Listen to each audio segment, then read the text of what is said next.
আসসালামু আলাইকুম, কেমন আছেন সবাই? শীত চলে যাচ্ছে কিন্তু শীতের সবজি দিয়ে এখনো লেটকা খিচুড়ি খাওয়া হয়নি।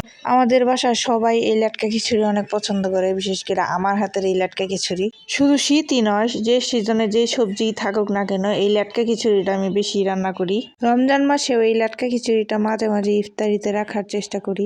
তেমন স্পেশাল কিছু নয়, সাধারণভাবে এই খিচুড়িটা রান্না করার চেষ্টা করি। প্রথমে একটা কড়াইয়ে ভালো করে মশলাগুলো কষানো মশলার উপর সবজিগুলো দিয়ে হালকা সিদ্ধ করে এতে চাল, ডাল আর মটরশুঁটি দিয়ে ভালো করে নেড়ে চেড়ে পরিমাণ মতো পানি দিয়ে ঢাকনা দিয়ে ঢেকে দিব। অর্ধেক সিদ্ধ হওয়ার পর উপর থেকে কিছু টমেটো কুচি ও শুকনো বড়ি দিয়ে দিব। খিচুড়িতে আমি স্বাদে ম্যাজিক মশলাও দিয়েছিলাম, আপনারা চাইলে নাও দিতে পারেন। এখন কিছু ধনেপাতা আর কাঁচামরিচ দিয়ে এর উপর সরিষার তেলে শুকনা মরিচ, পেঁয়াজ কুচি, রসুন কুচি ভালো করে লাল লাল করে ভেজে উপরে দিয়ে দিব। এই তো আমার রান্না কমপ্লিট। কেমন হয়েছে জানাবেন।